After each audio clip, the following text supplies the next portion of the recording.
This is Michael Azima, author, pre-and perinatal psychologist, and activist, and I want to talk to you today about something I believe is of dire importance.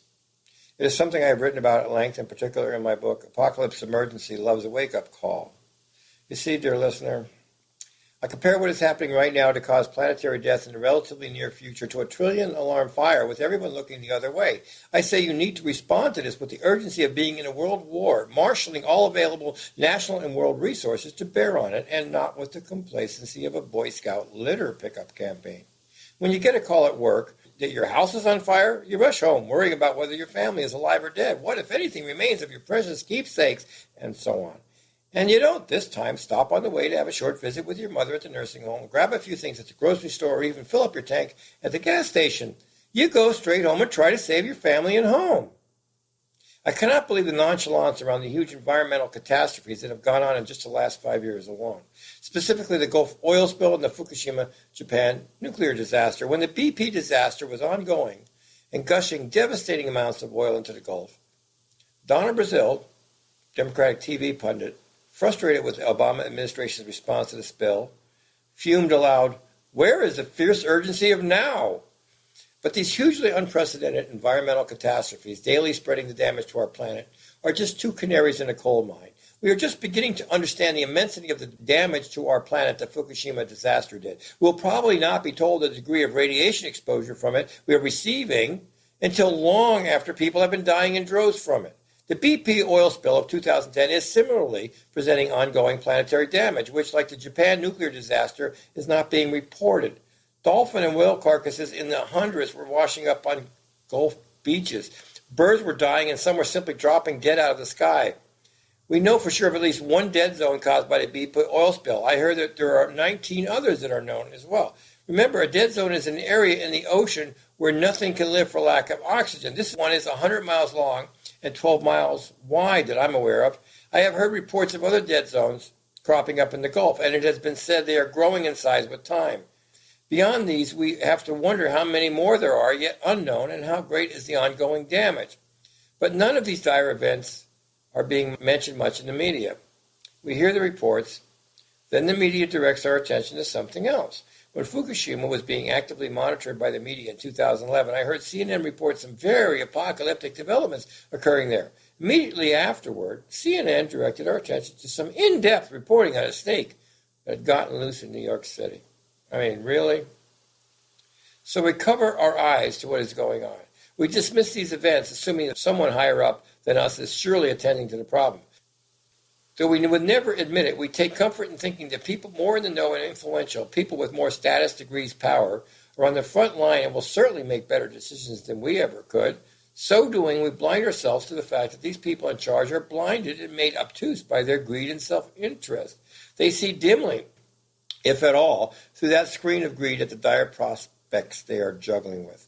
With such tunnel vision, they are hardly capable of seeing the interests of humanity, let alone acting on them.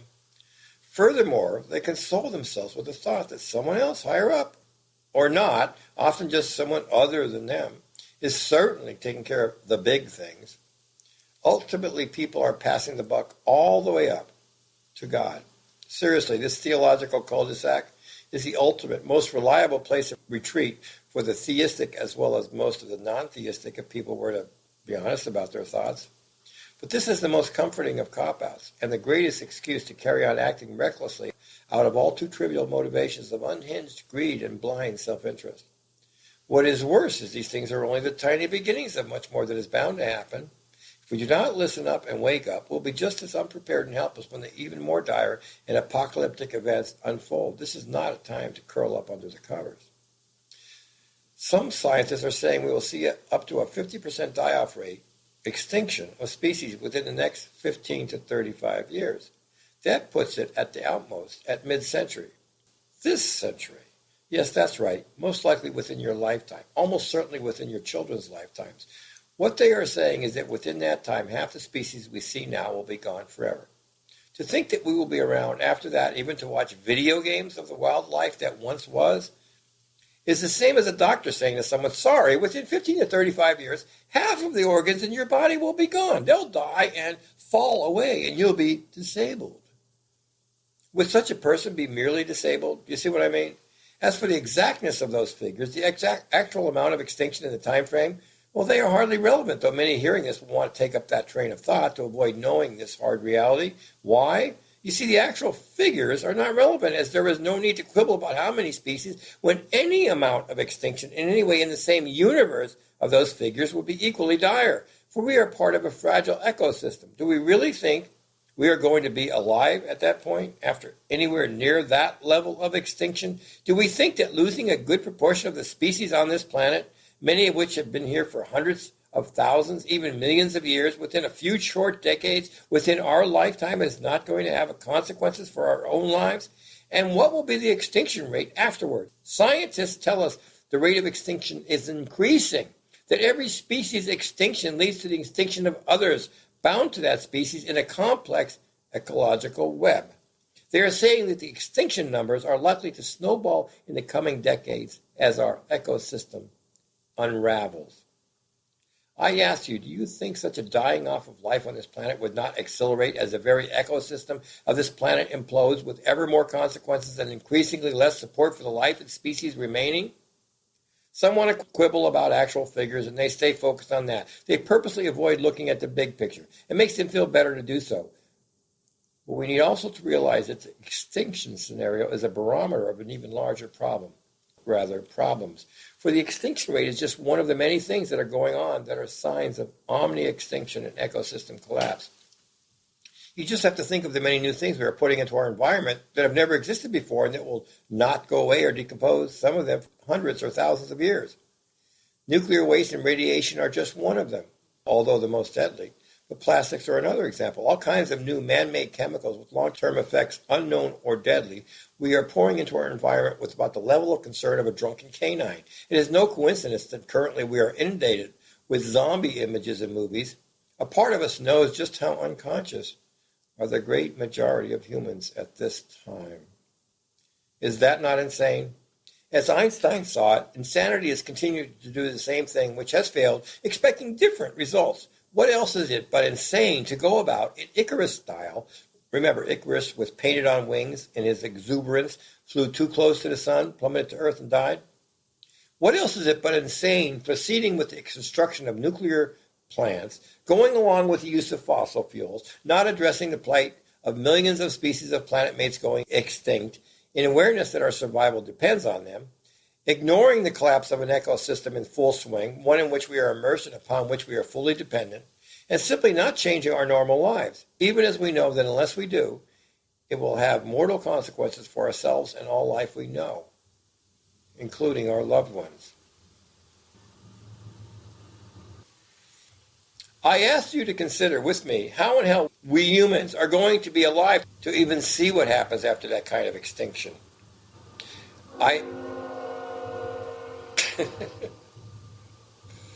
Fucking Trey. Any more? Oh, another one. Wow, you're really complaining. Is that how do you feel about the ecological crisis? What?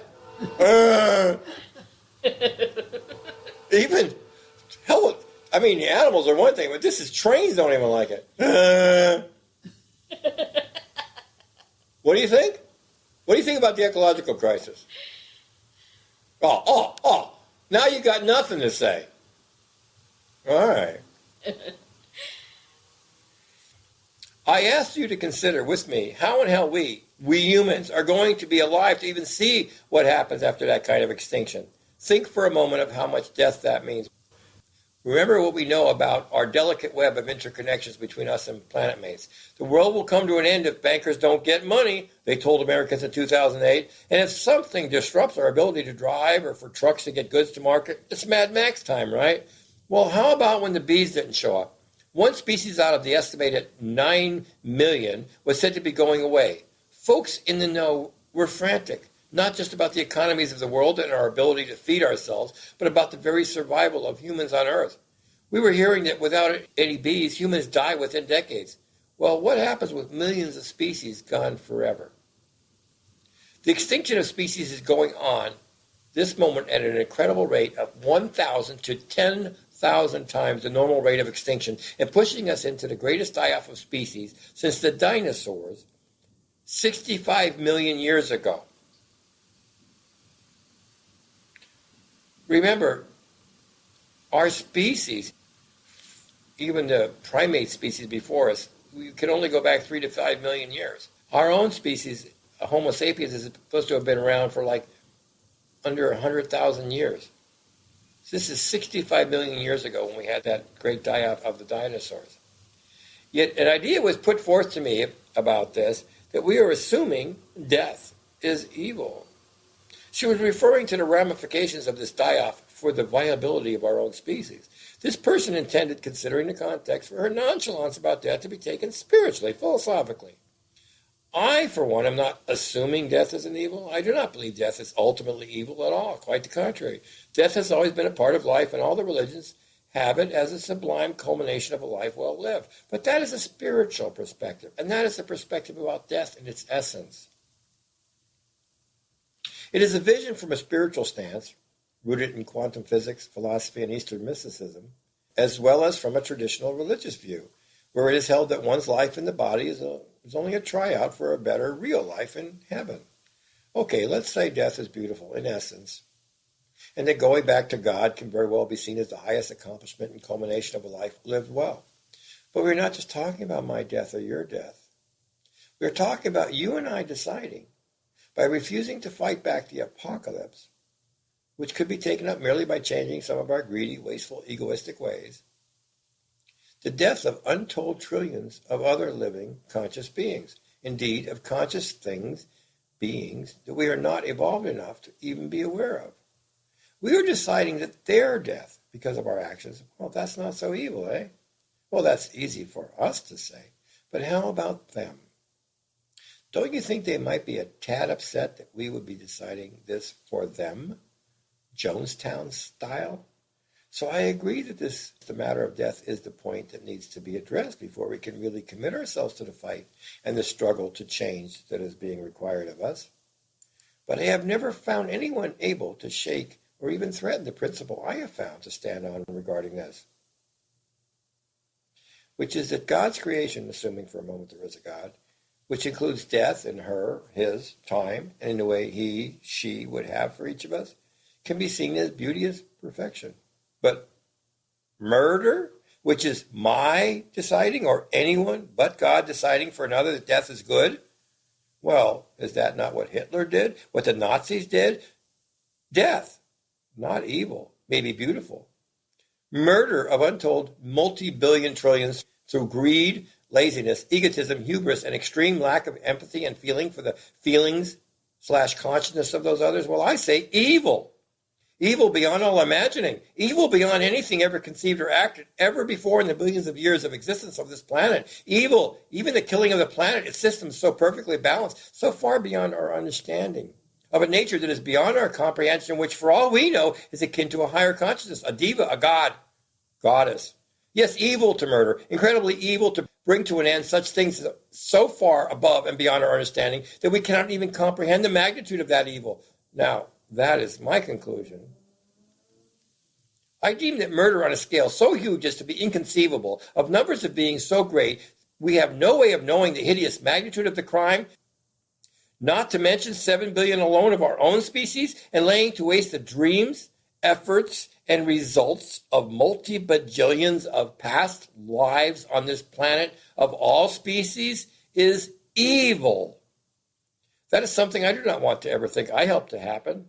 Indeed, it is evil so huge that I think I would not feel right ever again in the consciousness forever after this life and after my death if I did not expend every ounce of my energy while I still can to try to prevent, to try to stop, to work against, to struggle to keep it from happening. My belief is that consciousness cannot be destroyed, so death is not evil in that sense. But as we stand on the precipice of this planet murder and hugest crime of all time, as far as we know, before us and with us as a species being the cause of it,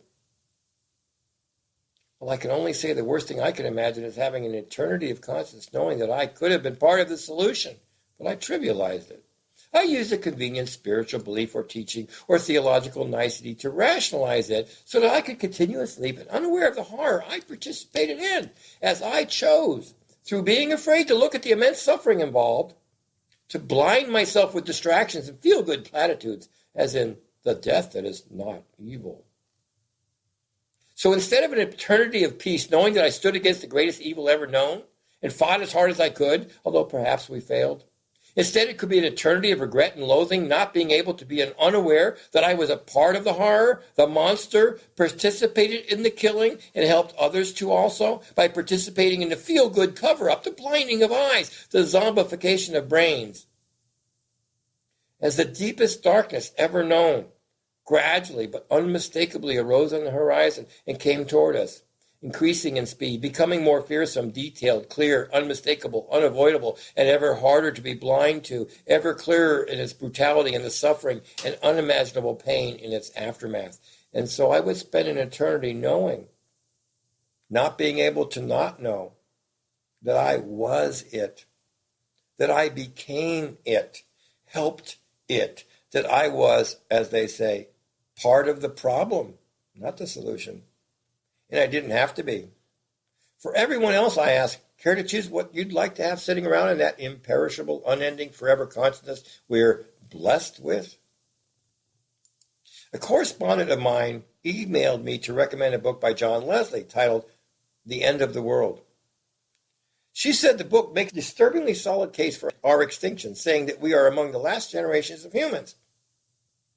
Part of this reasoning involves a complex mathematical determination of our trajectory, which includes the interesting calculation that there are twice as many humans alive right now than the grand total of humans that have ever lived.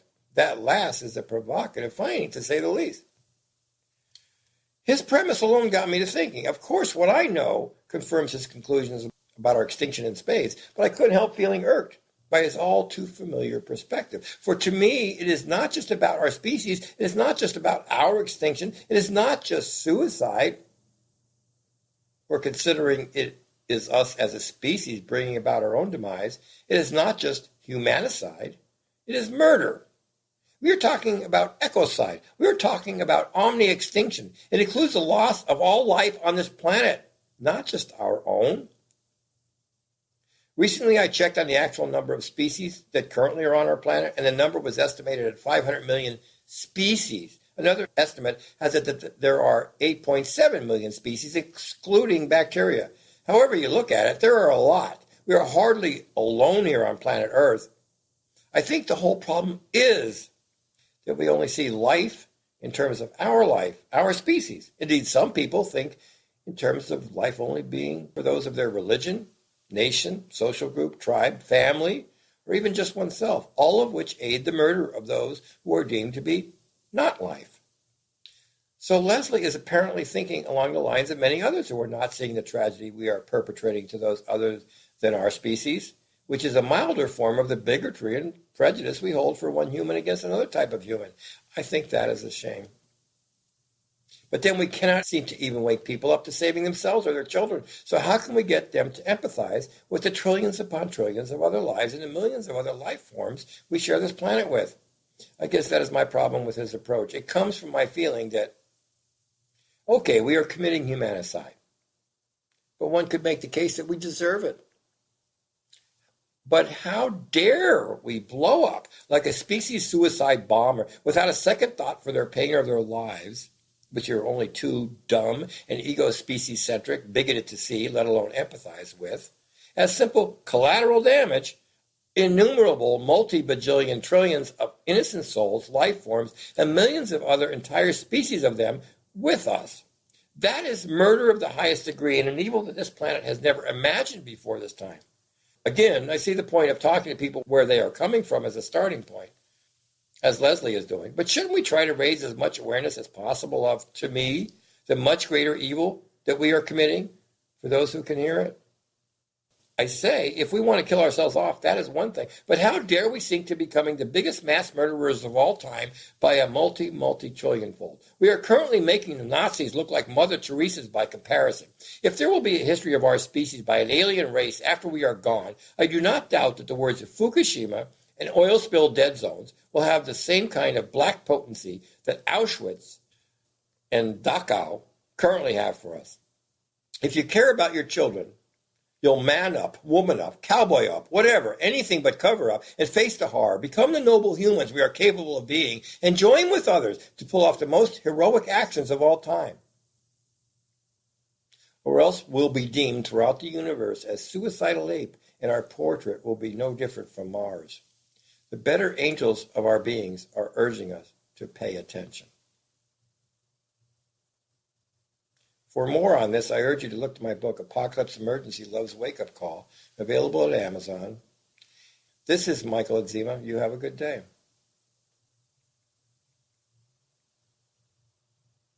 If you can. Da, da, da, da. The song is No Nukes is Good News, and it's available on YouTube. It's by Celia Levine, Ceila Levine. It's a mind opener.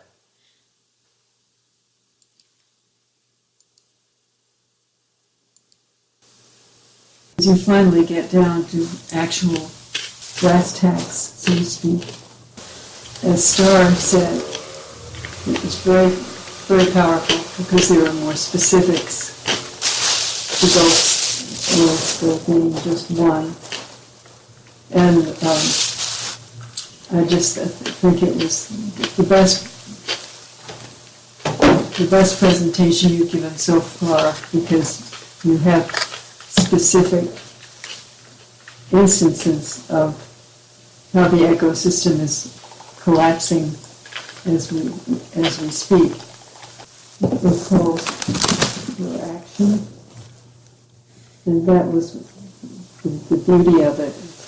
A call for real action to get up and do what we can. It's really just overwhelming, and you've tackled it and really given people something to think about. And I think that we owe a debt of gratitude to you for having the courage to speak out in more specifics about, well, what can I say except I think it was the best presentation you've made, and unescapable. It'll be interesting to see what kind of reaction you get to this, whether people will go into various phases of denial. Let's hope that what you've done will stir people to action. Time to get up, move out, and do what we can. Right now, it's important to wake people up. And this presentation was really, really wonderful. I think very startling. I just want to say thank you. Thank you. I think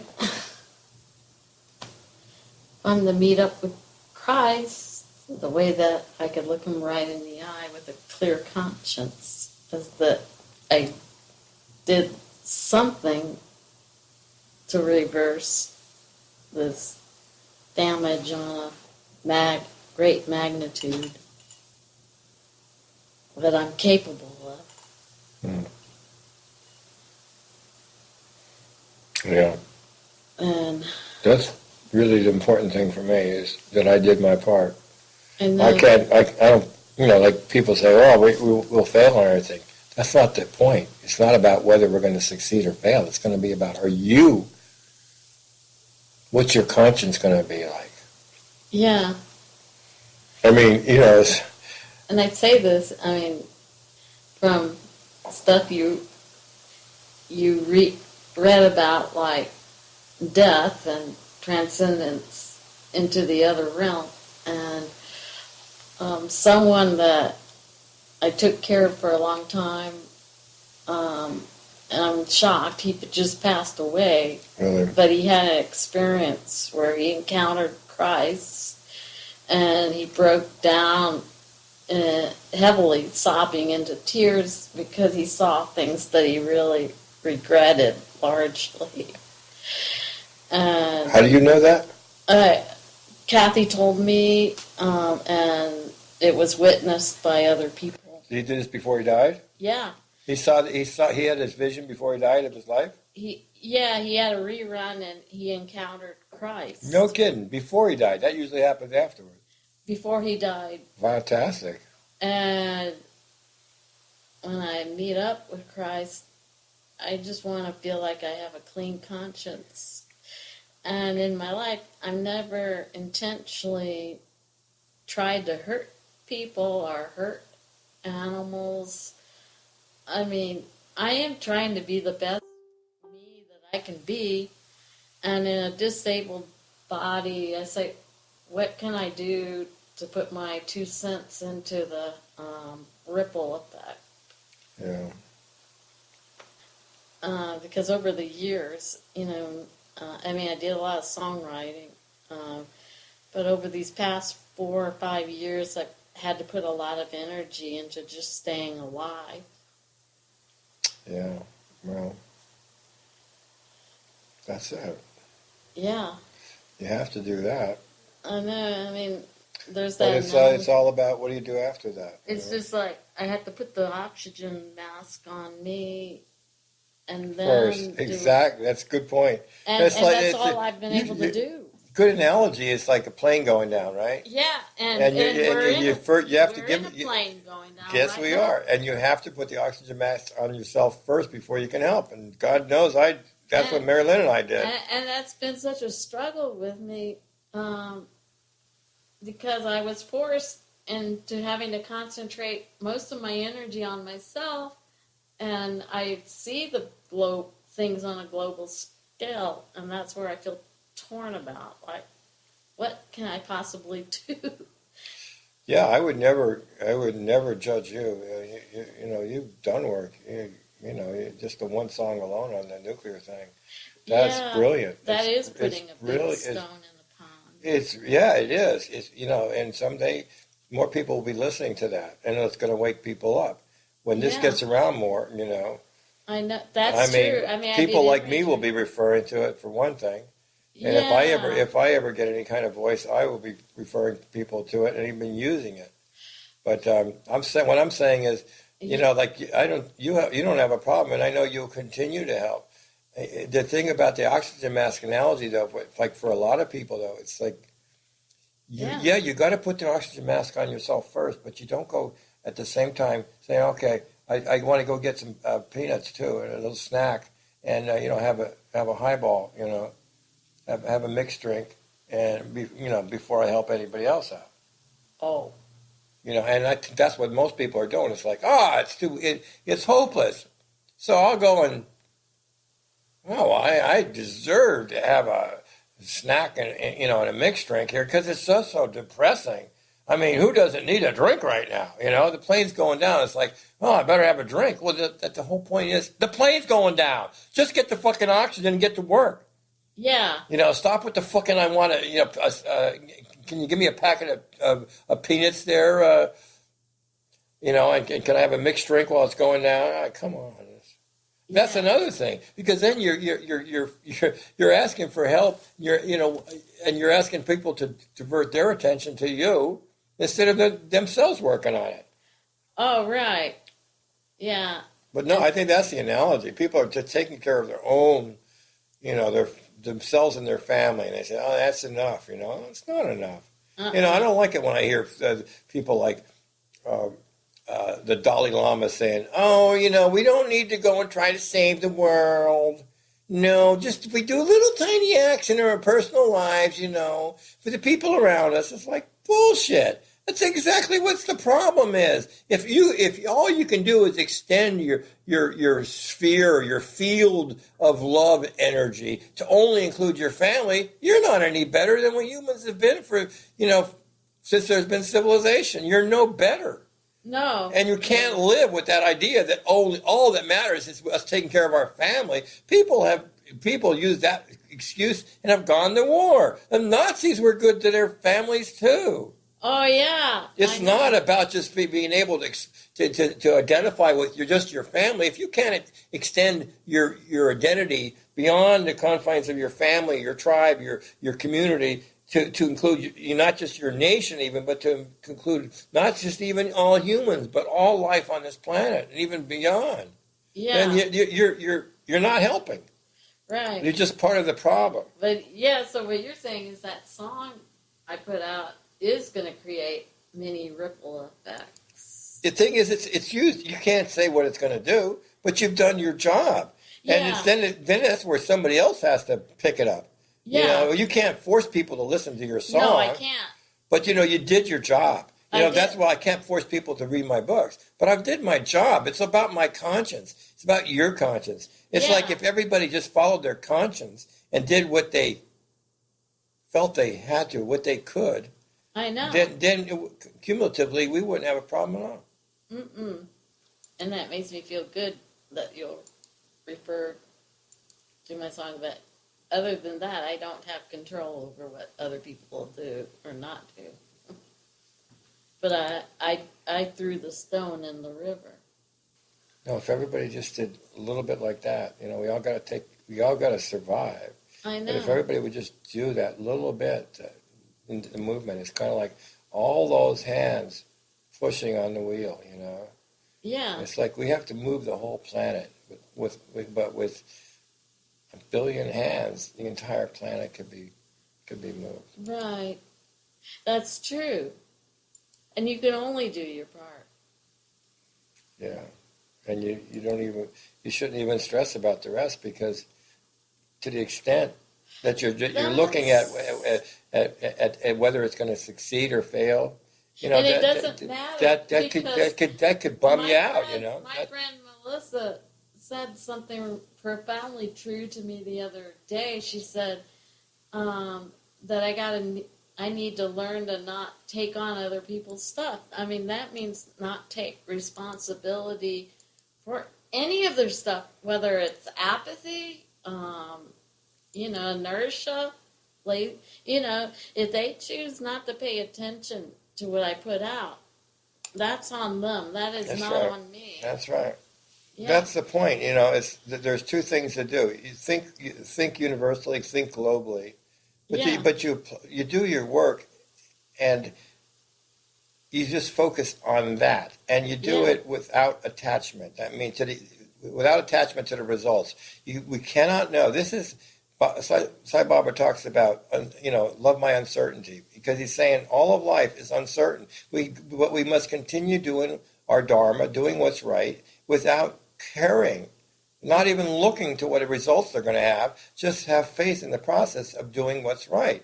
Yeah. If we all did that, we wouldn't be saying, we shouldn't, or it's hopeless, or anything like that. It doesn't matter whether it's hopeless. It matters whether it's right. We have a culture that is so concerned about results. What did it? How much did you produce? How much did you make? Mm-hmm. And that's something quantitative. This is a qualitative thing. It's about, was it right? Did you do something right? Did you do something helpful? Did you do your dharma? And then if you can just look, if you just did that, just focused on that, and let the rest be up to the universe or God or all that is. Yeah. That's the way it should be. And then your conscience is clear and you've done your job. If you think about it, the effects and whether or not it's going to work or not, or whether you're going to be successful or not, and then you could easily get hopeless and not do anything. And then it could take you out of your essence, your element, your source, and then you're not putting out what's in your core. Exactly. I mean, that's a kind of ego, too, to think, for a person to be considering whether or not their efforts are going to save the world, that's ego. It doesn't matter. It's like, why are you concerned about what your effect is going to have on 7 billion people? And not to mention, 4 billion to 8 billion species. Yeah. You think along those lines, you're just setting yourself up to, you're just giving yourself an excuse for apathy. You can't do anything. Well, what good can I do? What good can I do? What effects is it going to have? You start talking like that. Oh, right. Oh, that's just ego again. Oh, well, That's right. I'm not about to give up my songwriting. It's like the person who says, it doesn't matter. I'm just one vote. Why does it matter if I vote? Well, the point is, once you think like that, then your vote is worthless because you won't even cast it.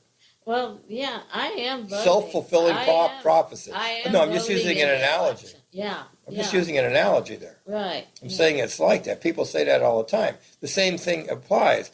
If you say, if you get think into apathy. Yes, if you think about, well, I'm only one vote out of hundreds of millions, then if you start thinking like that, well, if everybody thought that way, Nothing the would get bad done. people would take over.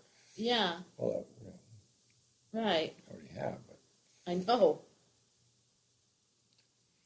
no, it's a self-fulfilling prophecy. You say your efforts are worthless. Guess what? You're not going to do anything, and you've proven yourself correct. Yeah. Your efforts are worthless, and you are worthless. Your I'm life not- is worth nothing. Then I'm not all going there. you're doing is feeding your face and surviving. Then you're no better than one of the insects. Then that's what I think. Yeah.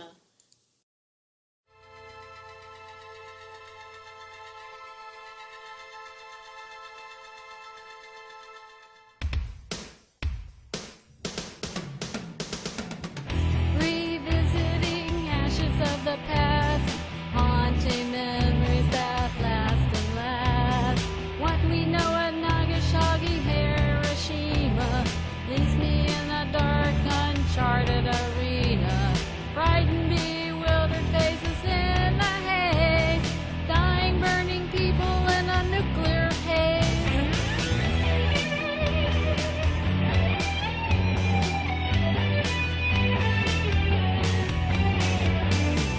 I'm all alone deep inside, where most of society fears to abide.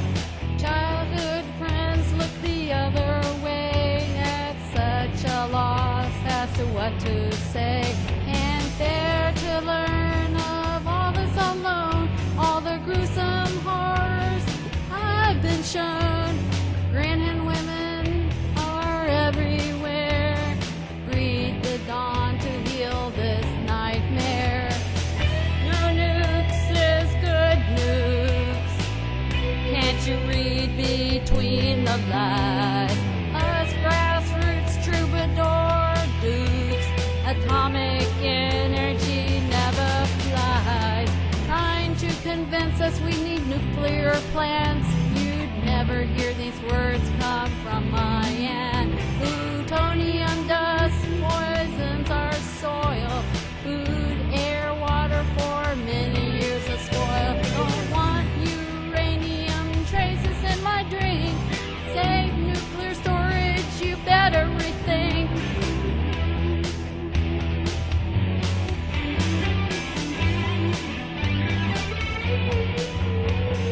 California blackouts, is this a plot? They want to bring back nuke plants, need them or not. Changing the order, back to the bush. Badass Republicans sitting on their tush, digging for oil on sacred lands, raping of the people to fill their rich hands. Fossil fuels extinction, goodbye dinosaurs. They try to use to promote Reagan, Bush, Star Wars. Oh, yeah. No nukes is good news. Can't you read between the lines? Us grassroots troubadour dukes. Atomic energy never flies. Acid rain, Cold War causing cancer. Arms race, national security's no answer. Iraq, China, Asia, a threat, what a hoax. Military spending, they try to coax. Decoys, missile shields, failed tests for defense. They claim it's safe at taxpayers' expense.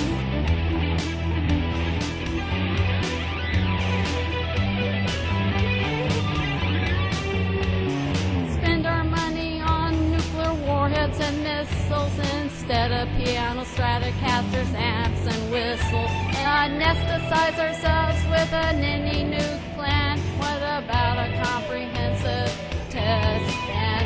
Can we rise above the hooks of the greedy, not lose games with China, Russia peace treaty? All fear, paranoia, alienation of NATO, a far reach from ideas of Plato. No nukes is good nukes. Can't you read between the lines? Us grassroots troubadour dukes, atomic energy never flies. Our worst fears we no longer hide. Spiritual awakening grows deep inside. 2012 isn't far away. All spiritual paths can pave the way. Look inside each other's eyes, we find peace. All warfare will come to cease. Harmonic convergence, planting star seeds. New time resurgence, bridging proceeds. We leave old residues behind. Finally let our true self shine.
No nukes is good nukes. Can't you read between the lies? Us grassroots troubadour dudes, atomic energy never flies. Now we must lay grounds for survival. 70s, 80s, direct action revival. Many men and women climbing over fences, raising public awareness out of trenches. Blockades around nuclear labs and plants. Tents, camps, villages for communal stands.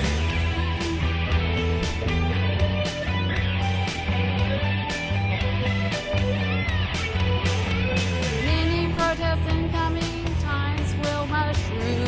Sweep out space nukes with a witch's brew.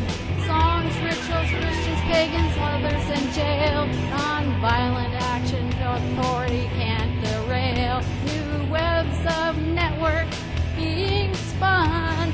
Hearts and minds of many, we have won. Dreams of love and peace, we'll weave. Unlimited possibilities, we believe. No nukes is good nukes. Can't you read between the lies? Us grassroots troubadour dukes, atomic energy never flies.